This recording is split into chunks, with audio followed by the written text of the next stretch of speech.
위원장님 참 이 엄중한 국정조사청의 특유에서 기관 보고를 받는 과정에 이런 얘기를 다시 드리게 돼서 정말 저도 민망합니다.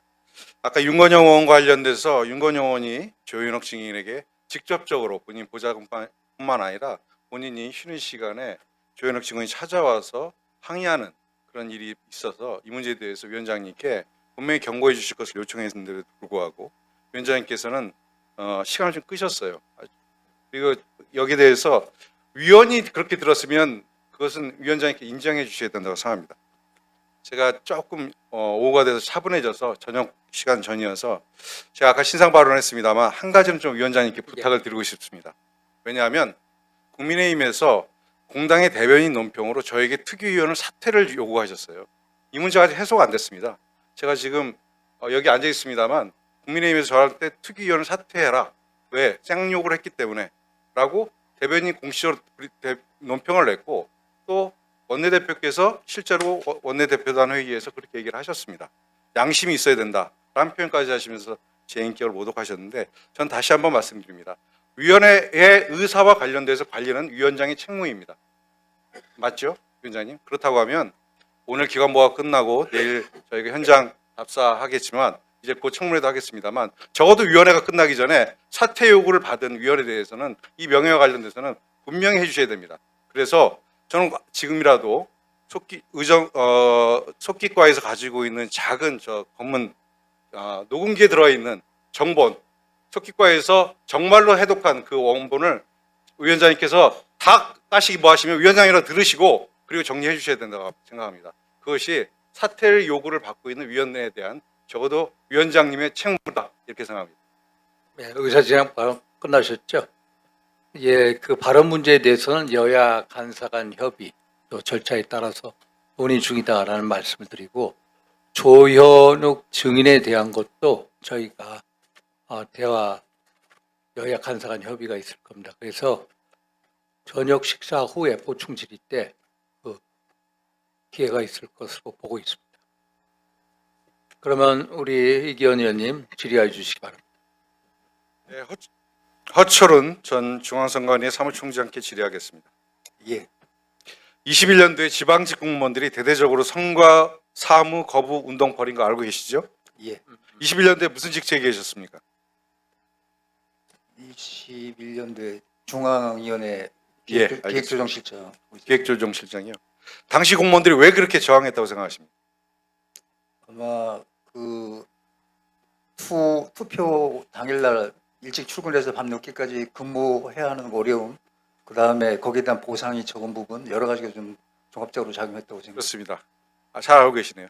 인력 착출이 강제적이었습니다.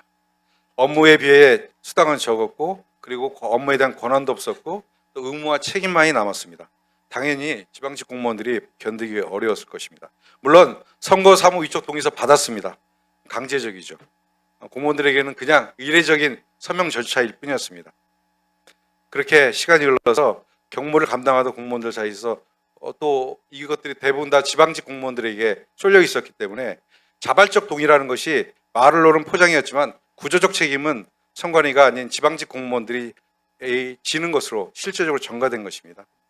이번에 전체 투개표 사무원 종사자 수가 41만 8천 명입니다. 이 중에 지방직 공무원이 21만 5천 명, 51%입니다. 대부분의 선거 사무가 우리 행안부 장관님 지휘하고 계신 지방직 공무원들이 지고 있습니다. 투표를 관리한 투표소별로 투표 감독관만 관리관 14,288명 중에 53명만이 국가직이었고 나머지 다 지방직이었습니다. 교직원이 있었고요. 금융기관 직원들, 공공기관 직원들, 농수축협 직원들, 지방공사 직원들이 나머지 50%를 차지했습니다. 결정권 하나 없으면서 문제만 생기면 책임을 지게 되는 이 투표 사무에 종사해온 공무원들을 정말 힘든 시간들이었을 거라고 생각합니다. 심지어 이분들이 과로 속에서 생긴 사고에 대해서 책임을 졌어요. 2014년도에 부천시에서는 1, 2차 투표용지 수량이 일치하지 않자 빈 투표용지 3장을 투표용지에 넣었던 사람이 구속됐어요. 지방선거 시에는 7장을 나눠줘야 되는데 2장을 겹쳐서 줬던 공무원이 형사처벌을 받고 파면된 경우도 있습니다. 이 독립기관인 선거관리위원회가 담당할 선거 사무를 특정 조직에 부담시키고 희생을 부조적으로 강요하는 이런 것이 이제는 끝나야 될 때가 됐다고 저는 생각합니다. 우리 사무총장님, 22년도에 선거 절차 사무 개선 방향 정책 연구 용역 내신 거 알고 계시죠? 예. 이러한 문제의식 때문에 용역이 나왔습니다. 그런데 용역에서 어떤 결과가 나왔습니까? 짧게 얘기해 주세요. 그 투표용지 인쇄 필요성이 있고 투표용지 발급기 검토해야 된다는 그런 내용이 있었던 걸로 알고 있습니다. 그것만 나온 건 아니죠. 업무가 과중했습니다. 뭐 말씀 따로 안 드리겠습니다만 8대 지방선거 때는 평균 근무 시간이 12시간이었어요. 이번 선거에서도 하루에 평균 15시간까지 근무하신 분들도 있었어요. 송파구 선거관리의 경우에는 올 5월에 직원 1인당 초과 근무 시간이 165.3시간입니다. 공직사에서는 제가 듣도 보도 못한 데이터입니다.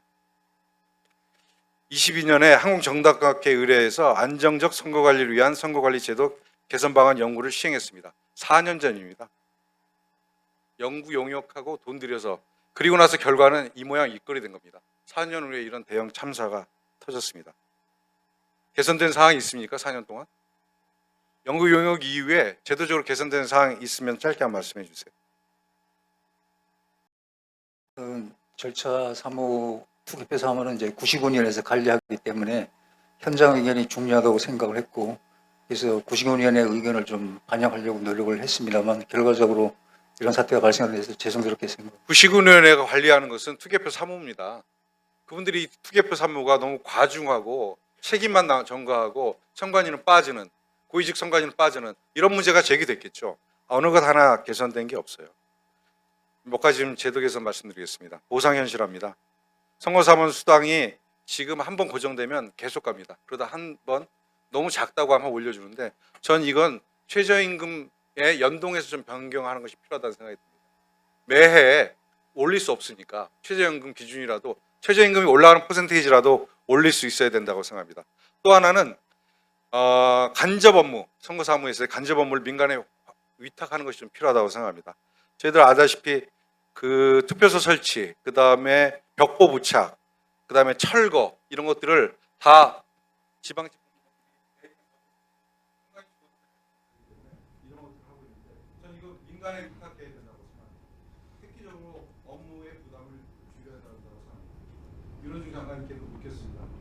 이 수당의 문제 제가 연동해서 한번 검토해 보시다. 최저임금 인상률만큼은 매해 올라가야지 그렇지 않고 선관위가 크게 결심해서 10년에 한 번, 15년에 한 번 이렇게 올리는 건 타당하지 않지 않습니까? 네, 노력해 보겠습니다. 그리고 또 하나 부탁드리면 지방직 공무원들에게 선거 끝나고 나면 선거 때 사실은 며칠씩 날을 새고 이런 일이 진행되기 때문에 특별휴가 조항이 있습니다. 이것이 지자체 조례로 정해졌습니다. 그러다 보니까 하루 주는 데 있고 3일 주는 데, 5일 주는 데, 8일 주는 데가 지방자치단체 조례에 따라 다 다릅니다. 저는 이걸 행안부에서 일정한 기준을 정해줄 필요가 있다 이런 생각을 합니다. 어떻게 생각하세요? 그건 조금 잘못 알고 계신 건데요. 행안부가 가지고 있는 공통된 통일된 그 기준은 있습니다. 다만 이제 지방 정부에 따라서 거기에 더해서 휴가를 하루 더 준다든가 이렇게 조례로 정해서 시행하는 곳이 있어서 이게 좀 천차만별처럼 보이는 것입니다. 그거 알고 있는 내용인데 예. 행안부에서 기준이 있고요. 그 기준 위에 지자체에서 주는 조례가 있는데 네. 그 조례가 대부분 1일에서 8일까지 편차가 심하다는 것입니다. 차라리 그것이 행안부가 주는 휴가, 그다음에 지방정부가 주는 휴가 따로 있다면 통합해서 기간을 좀 늘려야 된다. 제 말씀해 주시는 이런 말씀입니다. 네, 알겠습니다.